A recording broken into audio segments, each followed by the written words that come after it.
Hey, Erica. So we are here. Thank you for the folks listening in and joining us. This is the second time, Erica, you and I have gotten together for this conversation. If you've missed anything on the other conversations, they're here on YouTube as well. I've got links and everything. We'll be sure to share that with you. But here's the juicy stuff. I think that a lot of people really love to learn about in self-defense, and this is the techniques, physical techniques. And so, Erica, I'll go ahead and share your deck here because I know you have some great things. So let's go ahead and bring that up, and I'll let you take it away. Okay. Yes, a few simple techniques. I think it's really important to have just a couple things that work. I think, Beverly, you and I talked about thumbs to the eyeballs, boxing the ears, a quick thrust to the throat. Yeah. But yeah, and so the advantage is that if you learn some of these things, they'll always be with you. Yeah. The disadvantage is you've got to be close enough to the other person that they could also hurt you. Yeah. One of the things that I learned, so I learned my first martial arts from a Marine Corps martial arts instructor, and it was kind of the down and dirty version. It was how to win. Yeah.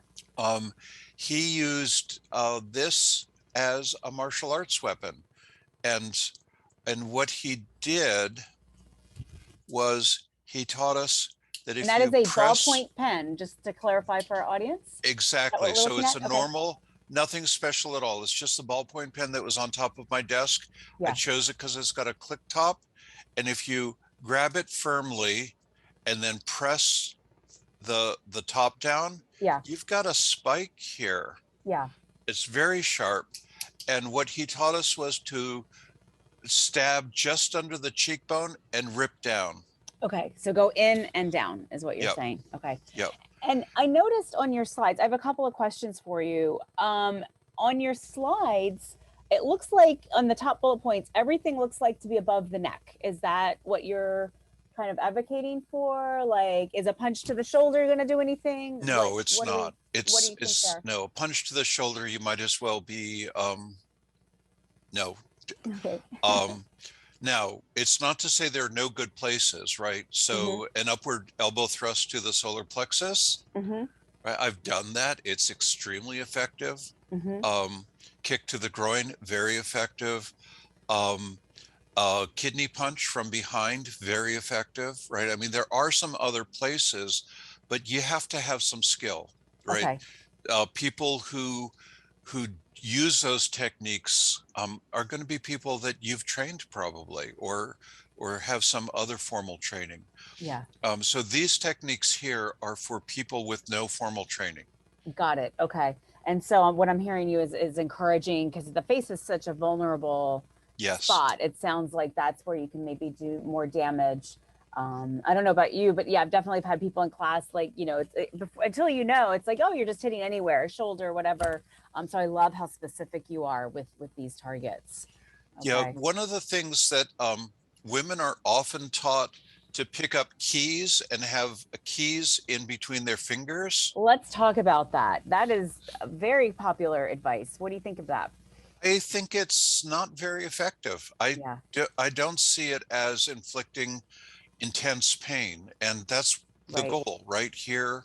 If your life is being threatened, if you think you're about to be raped or hurt severely, beaten severely, for trans people, beaten to a pulp and left for dead, right? And so if you think that's what's about to happen, you need to inflict the most pain, most debilitating strikes that you can do as quickly as possible. And the pen, the pen is mightier than the key.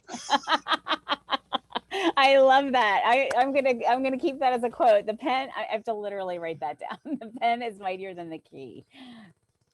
And just to go back to the others, the eyeballs, what I was taught, the eyeballs pop at about 40 pounds of pressure. Okay. But a person will pass out at about 20 pounds of pressure. The largest nerve in the body after the spinal cord is the optic nerve. Okay. Spinal cord is the optic nerve. And so pressing directly with the pads of your thumb. So Mm-hmm. grab on either side of the temple, Mm-hmm. press in with your thumbs, and if you're the person will pass out at about 20 pounds of pressure, so it's well below the threshold of damaging their eyeballs. And I Oh, think, interesting. I didn't know that part. Okay. yeah, so I think it's a very effective uh, thing. And if somebody's strangling you, you know exactly where their hands are. You've got 5 or 10 seconds to do this, Mm-hmm. and they'll drop. Boxing the ears, Yeah. both, it has to be cupped or almost flat hands, Yeah. both at the same time, both ears. And that was actually quite commonly done about 100 years ago as a self-defense technique, and it kind of fell out of favor. Okay. But by doing that, what you're doing is creating this compression wave through the ear canals directly into the brain, and it causes a concussion. Okay. It used to be that it ruptured the eardrums. If it was done properly, it would rupture the eardrums. It still does, of course, but eardrums are now repairable. So, Ah, okay. They didn't have, okay. Got it. That's what's new is right, the 100 ability to years repair. ago, it was a permanent disability. Got it. Now it's something that will take some minor surgery, but it's not difficult to do. Okay. Um, So, so those examples you've given, it sounds like you don't have to be super strong athlete who goes to the gym and has big biceps to apply what you're talking about. What is 20 pounds of pressure? Can a person who is 105 pounds do that? yeah, so 20 pounds is not nothing. Yeah. Um, think about a milk jug Yeah. weighs 8 pounds, right? A gallon of water is eight Ah, pounds. yeah. So if you could lift a milk jug with your thumb, Yeah. you're halfway there pretty much. Okay. Okay. And then maybe if you're leaning into it with your body, then you've got that body behind you. So it's not just muscle. Okay. Exactly. And you're gonna have some adrenaline going, and that Yeah. will increase your strength. Ah, okay, that's good to know. Okay. I love these. I love that these are things that you're sharing because it sounds like it's very target focused, right? It's not It, just like randomly punching someone in like the head or yeah. shoulder, but you're being very specific about targeting. And I love that anybody, it sounds like, can do this with minimal strength and size. Okay. Yes. Well, and you and I have talked about at a certain point in martial arts training, you stop seeing the person as a person. It's just a series of targets. Yes. And you sort of Yeah. analyze which target is most available, and you go for the target, and you produce the result that you need. Um, Go ahead. I'm sorry. so a throat punch, Mm-hmm. whether it's a open hand, a blade to the throat, a Mm-hmm. punch to the throat. One of the ways that, yeah, that I was taught is to do this with your hand Mm-hmm. and fold your wrist back and slap your wrist as far forward as you can, Oh, right up into the Adam's apple. yeah. And that gives you the extra extension of Yeah. that part of your hand, Yeah. that if you do this, you've lost some of that. So this, you've got a little more extension. Okay. And I know you know this, I know that you would teach this, but the strikes in martial arts, you're always targeting not the surface, you're targeting an inch or two deeper in, right? And if you slap that up into a person's throat, they're going to start gagging. And then if there's a possibility that that's not going to disable them, Yeah. if they bend over and gag, boom, nail their ears, and then you run. Combos, I love it. Yeah. So there's like the setup, which could be to the throat or the eyes, or even like if you need to like just throw something, a kick to their knee when they're doubling over, you've got that extra combo.